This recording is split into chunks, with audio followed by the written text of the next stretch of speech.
내 의의 하나님이여, 내가 부를 때에 응답하소서. 곤란 중에 나를 너그럽게 하셨사오니 나를 긍휼히 여기사 나의 기도를 들으소서.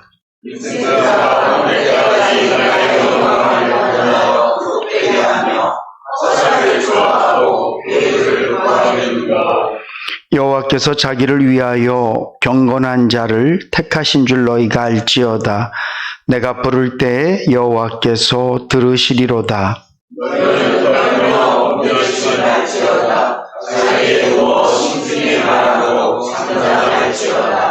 의의 제사를 드리고 여호와를 의뢰할지어다.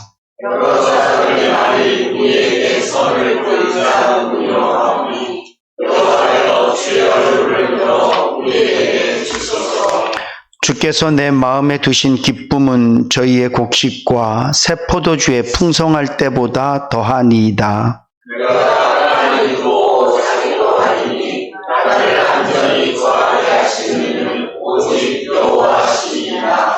아멘. 이 시간에 예수님께서 재림하신다면 여러분들은 이번 한 주간을 어떻게 계획하고 어떻게 사시겠습니까? 다음 주일날 예수님이 오신다고 내가 회사를 갈 이유가 있나? 돈을 벌어야 될 이유가 있나? 어쩌면 많은 분들이 퇴직을 하고 믿음이 좋으신 분들은 기도원을 가실까요? 그리고 가족들 가운데 아직 예수 믿지 않는 분들이 있다면 그분들에게 예수를 증거하기 위해서 시간마다 찾아가서 예수 믿으라고 아마 그러시겠죠? 저는 만약에 다음 주일날 이 시간에 주님이 오신다 그러면 특별한 계획 없이 내일 제가 약속이 있거든요. 그 약속을 지킬 것이고 화요일 날도 약속이 있어요. 제가 그 약속을 지킬 거예요. 그리고 목요일 날도 약속이 있고 금요일 날도 약속이 있고 토요일 날도 약속이 있거든요. 제가 그냥 저에게 주어진 약속들을 다 지키다가 주님을 그냥 만날 것 같아요. 물론 우리가 예수님이 오신다. 특별히 요즘처럼 세상이 너무 어수선하고 예수님께서 예언하신 대로 또 요한계시록에 예언되어진 것처럼 세상이 이렇게 막 복잡하게 전쟁도 일어나고 막 온갖 사건들이 막 터져나갈 때 진짜 주님이 오실래나 보다. 내가 어떻게 해야 될까? 내가 좀 다른 삶을 살아야 되지 않을까? 내가 좀 더 뜨겁게 기도해야 되지 않을까? 내가 정말 뭔가를 좀 해야 되지 않을까? 그런 생각을 가질 수도 있지만 주님이 원하시는 성도의 삶, 또 성경이 말하고 있는 성도의 삶은 이미 우리에게 주어진 시간과 약속들과 해야 될 일들을 잘 감당하면서 오실 예수님을 맞이하는 것이 성경적인 것인 줄로 믿으시기 바랍니다. 다음 주에 주님 오신다고 해서 기도원 가지 마세요. 그냥 직장 출근하세요. 왜냐하면 여러분들이 해야 될 일들이 거기서 기다리고 있어요. 다음 주에 주님이 오신다고 해서 뭐 특별하게 뭘 하려고 그러지 마세요. 그냥 똑같이 지내시면 돼요. 성경 말씀에 보면 두 사람이 잠을 자다가 한 사람은 불림을 당하고 한 사람은 노임을 당했다. 또한 두 사람이 한 사람은 밭을 갈다가 주님의 부르심을 받았고 한 사람은 부름을 받지 못했다. 이 이야기는 우리가 평상시에 그냥 생활하는 가운데에서 주님을 만난다는 얘기예요. 그리고 또 다른 의미는 어떤 나라는 잠자는 시간이지만 어떤 나라는 일하는 시간이, 이거를 어떤 사람에게는 잠잘 때 어떤 사람은 그래서 주님이 시차를 두고 이 세상에 오신다고 생각하시면 안 되고요. 똑같은 시간이지만 잠자는 사람이 있을 수 있고 일하는 사람이 있을 수 있어요.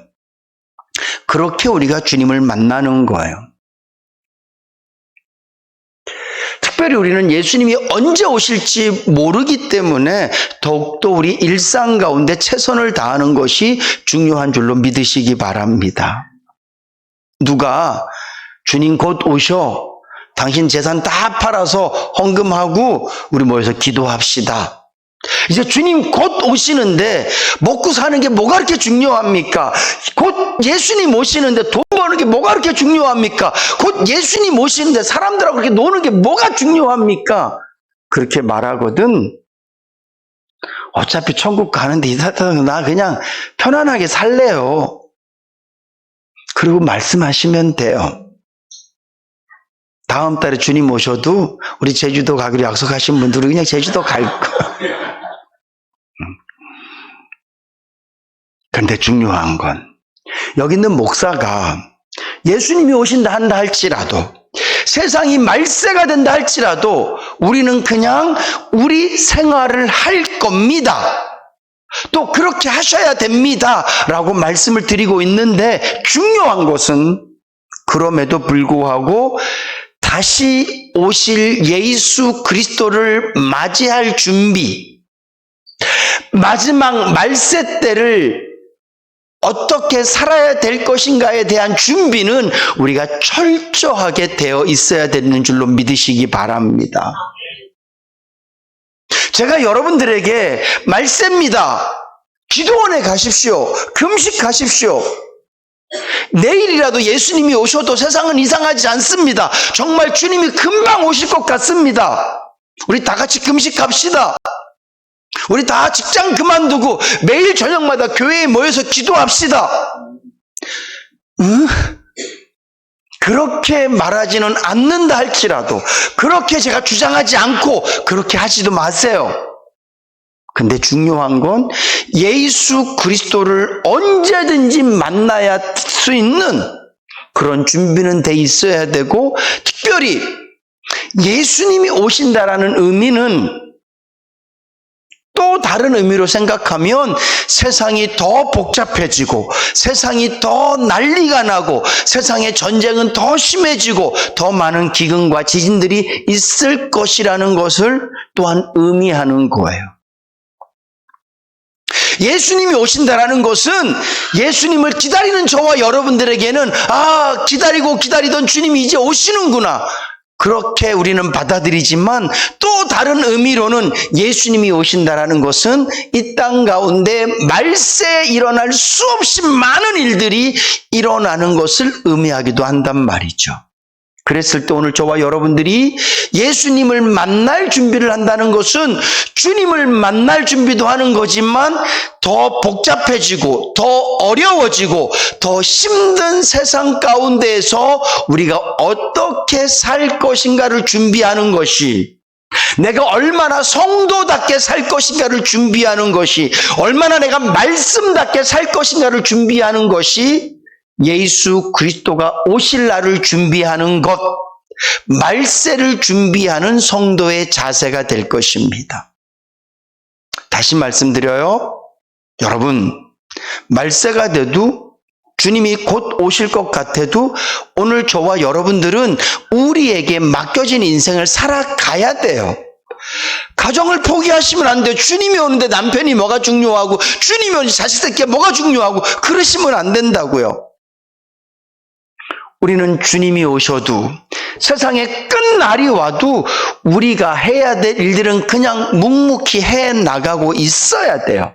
근데 중요한 건 내 일상은 그냥 평범할지 모르지만 주님 오실 날을 준비하는 것, 특별히 예수가 이 땅에 오신다라는 것은 세상이 더 힘들어지고 더 어려워지고 환란이 더 강해진다는 것을 의미하는데, 그 고통과 환란 속에서 성도의 품위를 지키고 신앙의 양심을 지키고 하나님의 자녀다운 권세를 누리는 것, 이것은 우리가 놓치지 말아야 될 줄로 믿습니다.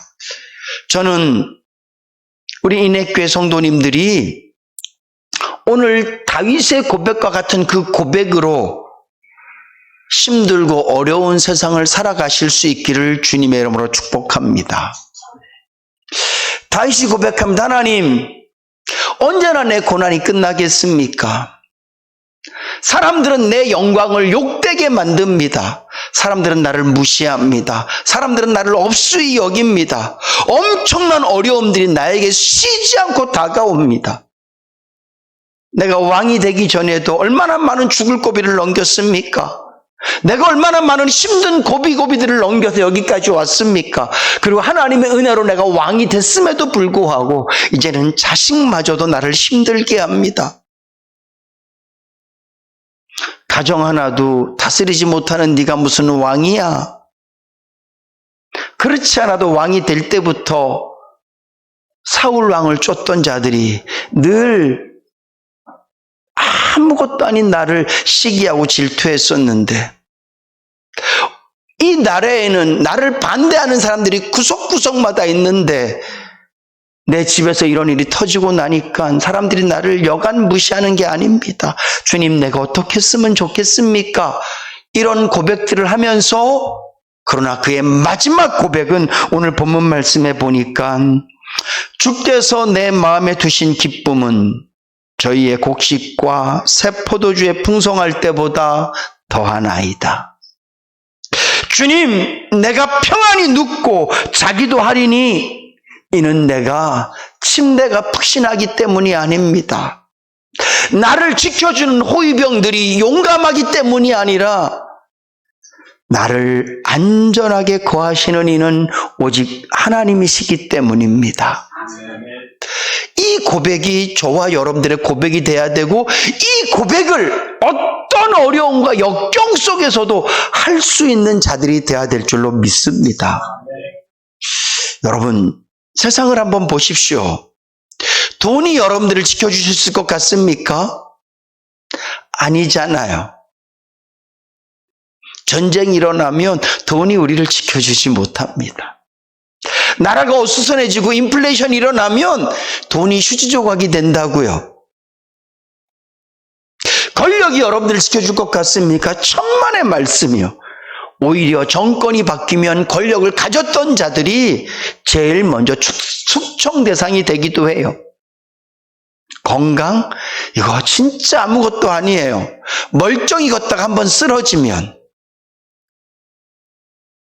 병원에 가보세요. 젊고 건강해 보이고 그렇게 튼튼했던 사람들이 불의의 사고를 통해서 지체를 잃고 때로는 어떤 부분들이 고장이 나서 얼마나 힘들게 살아가는데요. 여러분, 세상의 것으로 기쁨을 삼고 세상의 것으로 만족을 삼은 자들은 말세 때가 되면, 세상이 뒤바뀌고 세상이 뒤죽박죽되면 그 모든 것이 오히려 자신의 한탄거리가 될 수밖에 없어요. 돈 때문에 기뻐했던 사람은 돈을 잃고 나면 돈이 슬픔의 제목이 될 거예요. 건강 때문에 어깨 으쓱하고 살았던 사람은 건강을 잃고 나면 열등감 때문에 살아갈 수가 없을 거예요. 권력 때문에 사람들에게 의지되고 살았다면 권력을 잃고 나면 그 사람은 사회생활을 전혀 못하게 될 거예요. 그런데도 너무나 많은 사람들이 세상 것을 의지하고 세상 것을 꿈꾸고 살아가요. 너무나 많은 사람들이 착각하고 살아갑니다. 세상은 더 힘들어질 거야. 세상은 더 어려워질 거야. 그래서 나는 더 많은 것들을 내가 가져야 돼. 과연 인간의 노력과 수고를 통해서 얻은 것이 그 사람을 지킬 수 있을까요? 저는 그렇지 않다고 확실히 믿습니다. 이 말은 없는 자들이 스스로 자위하기 위해서 말하는 것이 아니에요. 없는 사람들이 스스로 그래, 나는 어차피 없으니까, 그런 의미로 말씀드리는 것이 아니라 모든 것을 다 가졌던 솔로몬도 그런 고백을 하고 있고요. 모든 영광을 다 누리고 전쟁 때마다 승리를 해봤던 다윗도 그런 고백을 할 수밖에 없어요. 조금만 생각이 성숙한 사람들은 세상의 그 어떤 것도 나의 진정한 위로와 기쁨이 될 수 없다라는 것을 깨달을 수밖에 없습니다. 사랑하는 성도 여러분, 어차피 세상은 저와 여러분들에게 참 기쁨, 참 소망 될 수 없습니다. 그리고 특별히 세상이 더 어려워지고 예수님께서 이 땅 가운데 오실 때 세상이 더 악해지고 세상의 환란이 더 풍성해지고 더 활개칠 때 그 어떤 것도 저와 여러분들을 지켜줄 수 없다고요. 근데 오늘 저와 여러분들이 믿고 따르는 하나님은 오늘 본문 말씀의 다윗의 고백처럼 우리의 기쁨이 되어주시고 우리의 요새가 되어주시고 우리의 소망이 되어주실 줄로 믿습니다. 여러분, 다른 것은 별로 그렇게 잘 준비하지 않으셔도 돼요. 노후를 위해서 뭐 그렇게 막 돈을 있으면 좋지만 너무 그렇게 많이 준비 않으셔도 돼요. 노후를 위해서 내가 뭔가를 많은 계획들 좀 못 세우셔도 돼요. 그러나 여러분들이 하나님으로 충만해져 있다면, 하나님의 능력과 사랑과 은혜로 충만해져 있다면 여러분들의 인생은 항상 기쁘고 범사가 감사하고 주 안에서 행복할 줄로 믿으시기 바랍니다. 지난 월요일 날 이렇게 여러 명이서 차를 타고 이렇게 가는데 다 목사였었고 한 사람만 목사가 아니었는데 그 친구가 그런 얘기를 해요. 목사님들도 노후 준비하셔야 됩니다. 주식을 사시든지 아니면 뭘 좀 이렇게 하세요. 큰 교회에서 퇴직금 많이 주고 그렇게 하면 몰라도 작은 교회에서 목사님들은 어떻게 하실 거예요? 그러면서 한마디를 더 붙였어요. 그 말이 저를 되게 기쁘게 했어요. 구목사님은 안 하셔도 돼요.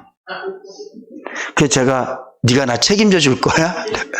그게 아니라 이 양반은 있어도 행복하고 없어도 행복한 사람이야.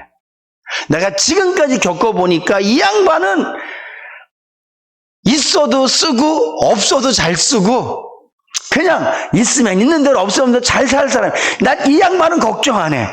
그러더라고요. 속으로 날 좀 안 해. 여러분,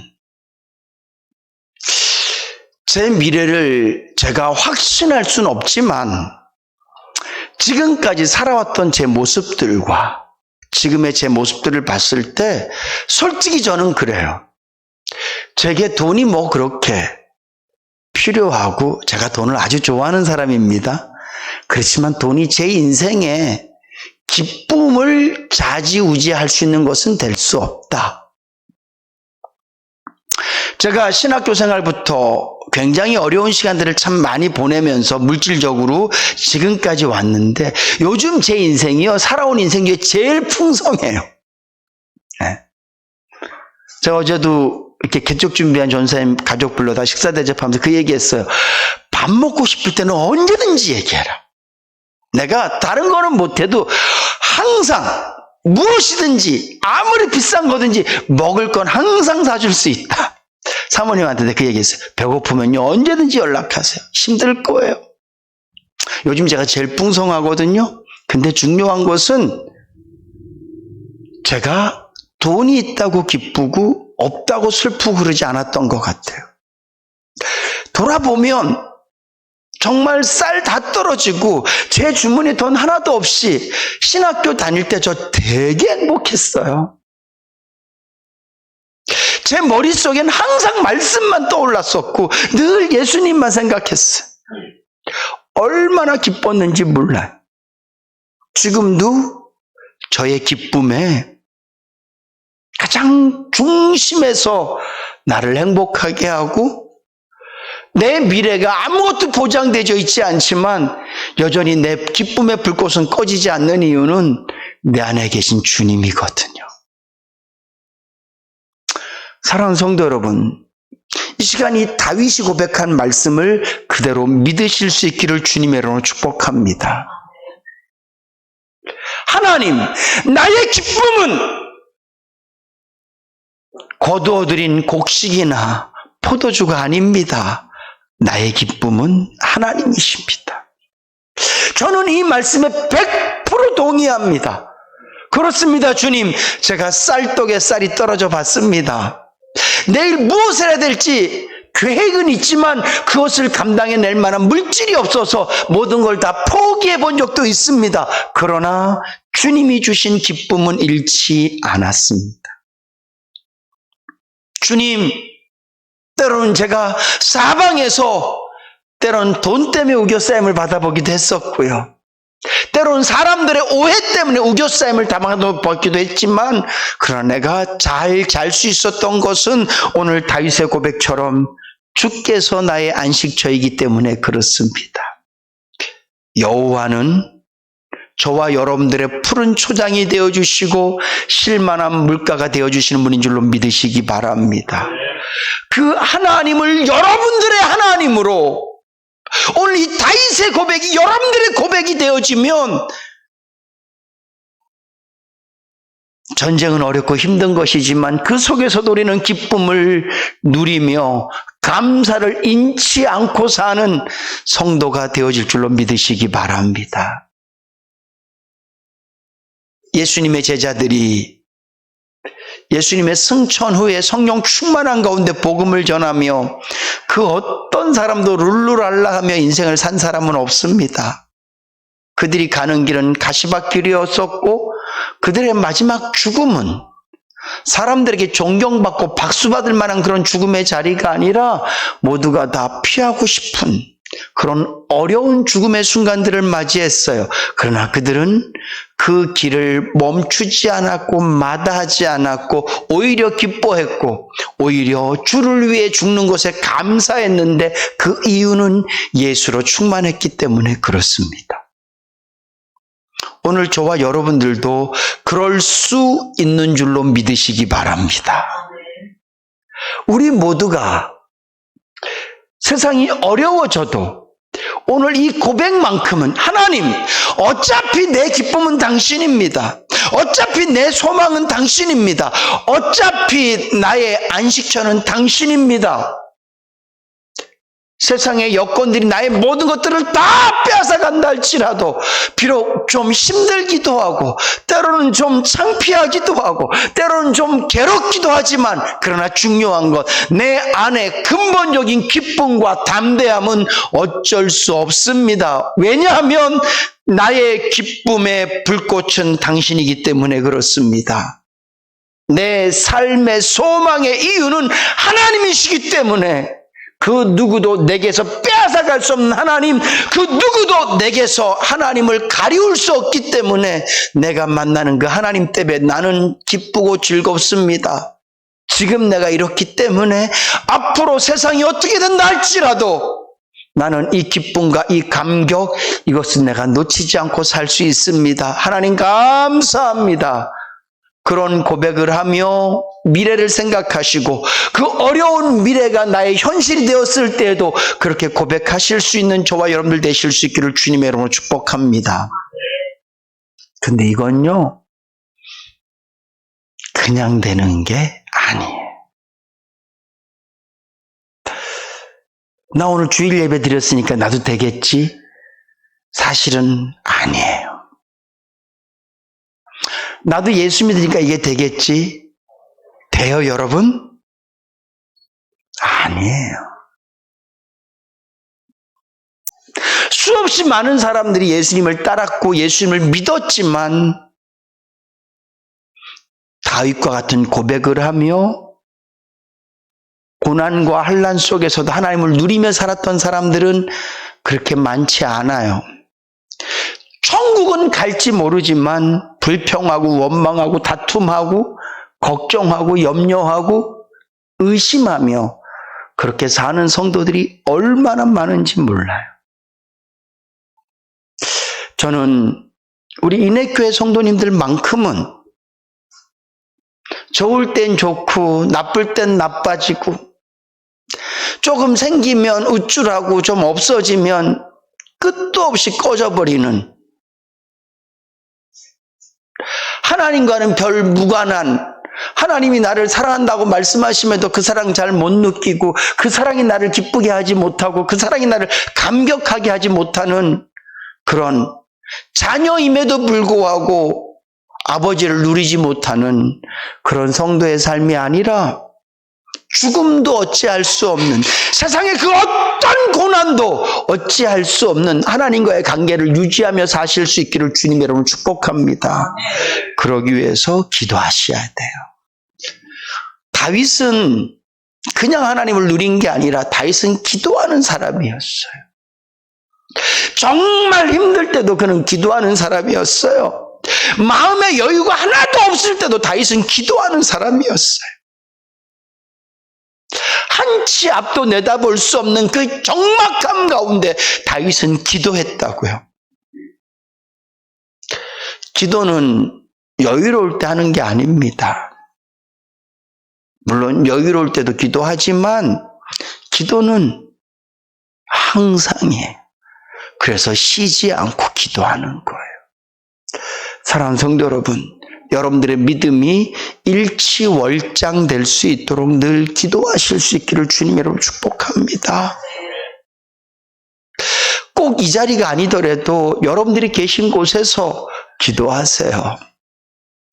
세상이 막 어렵게 돌아갑니까? 여러분들 상황이 막 복잡해집니까? 그럴 때 이 상황을 물리치는 기도도 물론 하고 내 상황이 좋아지기를 기도하지만 그보다 더 중요한 기도, 주님 내 안에 하나님이 내 기쁨 되는 것 놓치지 않게 도와주시옵소서. 하나님께서 내 소망 되는 것 놓치지 않도록 도와주시옵소서. 세상 사람들이 모든 걸 다 빼앗아가고 마귀가 나의 모든 상황들을 지 마음대로 까부러치고 놀 수 있다 할지라도 내 안에 계신 하나님, 주님이 내 안에 두신 이 기쁨과 평안, 이것만큼 내가 놓치지 않기를 원합니다. 기도하세요. 어려운 일이 생길 때 누구 원망하고 저놈 때문이야 그런 생각보다는 주님 내 안에 원망과 의심이 사라지도록, 주님 내 안에 믿음 잃지 않도록, 주님 내 안에 하나님 주신 기쁨 쏟지 않도록 도와주시옵소서. 기도하셔야 돼. 기도는 저와 여러분들의 승리의 출발점이 되어지는 줄로 믿으시기 바랍니다. 기도하지 않고 목사 닫겠다고요? 그거는 말도 안 돼요. 공부 하나도 하지 않고 1등 하겠다는 것과 똑같아요. 모든 아이들이 공부 잘하기를 원합니다. 모든 운동선수가 다 좋은 성적을 얻기를 원합니다. 그러나 원함으로 되어지는 것이 아니라 애씀으로 되어지는 것처럼 하나님이 주신 이 기쁨, 어떤 상황 속에서도 놓치지 않는 소망과 담대함은 내가 원해서 되어지는 게 아니라 기도할 때 이루어지는 거예요. 기도의 줄을 놓치지 않으실 수 있기를 주님 여러분 축복합니다. 두 번째로는 죄와 싸우셔야 돼요. 오늘 저와 여러분들이 죄와 싸우지 않는다면 영적인 은혜들은 우리에게는 그냥 그림의 떡이에요. 내가 하고 싶은 대로 다 하고 살면서 원망하고 교만하고 미워하고 그냥 나에게 다가오는 죄들은 덕지덕지 다 붙이고 살면서 내가 하나님의 은혜를 누리겠다? 그럴 수 없습니다. 오늘 본문 말씀에 보면 너희는 떨며 죄를 범치 말지어다. 사랑하는 성도 여러분, 죄를 볼 때마다 이 죄와 싸워서 이기기 위해서 발부둥치고 노력하고 힘써야 되는 줄로 믿으시기 바랍니다. 이 죄 때문에 인류가 어떻게 가고 있고 이 죄 때문에 내 인생이 어떻게 가고 있는 것을 우리가 명확히 깨닫고 죄와 싸우기 위해서 발부둥쳐야만 돼요. 제가 지난 금요일 날 또 요즘 말씀을 전할 때마다 그런 말씀을 드리지만 예수를 믿으면 천국 가는 것은 명확한 사실이에요. 그것 말고 다른 길은 없는 줄로 믿으시기 바랍니다. 근데 이 믿음은 우리가 점검해 봐야 돼요.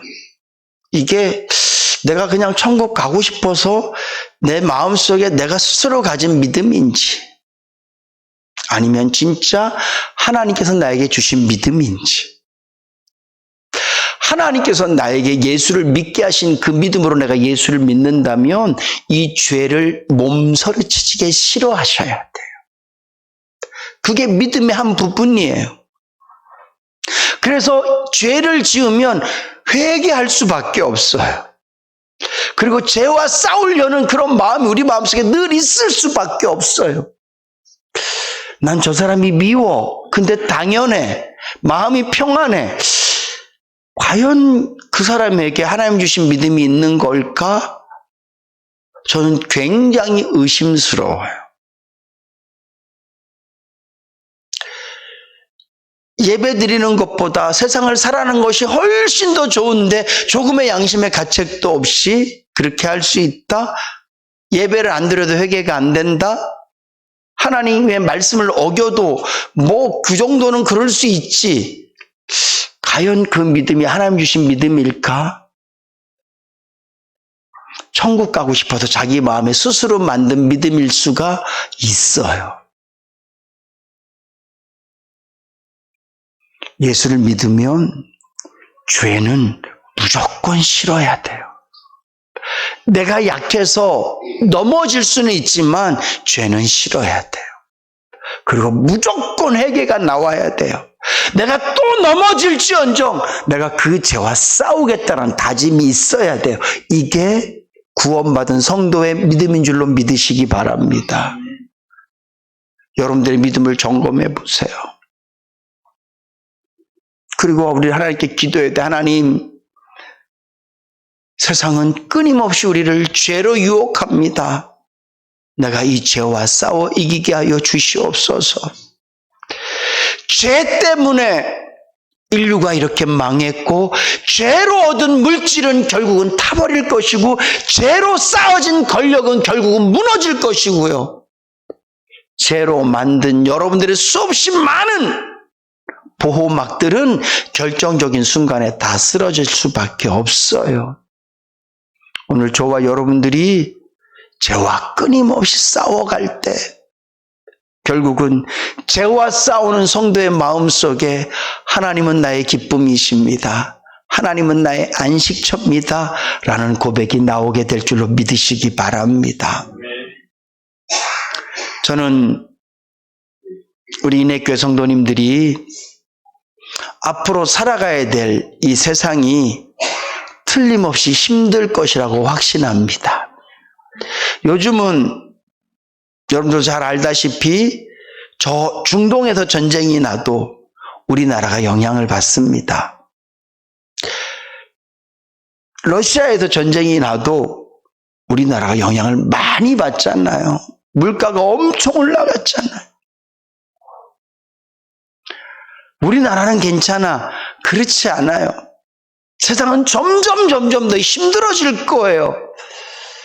그럴 때 여러분들 각자 자신의 일에 최선을 다하며 사시지만 그런 일상 속에서 여러분들이 반드시 준비해야 될 것, 하나님만으로 기뻐할 수 있는 믿음, 하나님이 내 인생의 안식처라는 그 담대함, 이것을 여러분들이 잘 준비하셔야 돼요.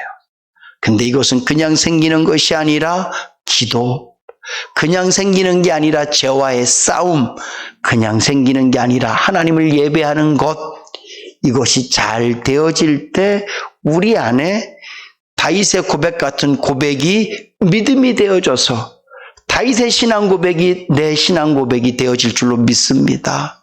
어떤 세상에서도 이런 신앙 고백하며 살아가실 수 있기를 주님의 이름으로 축복합니다.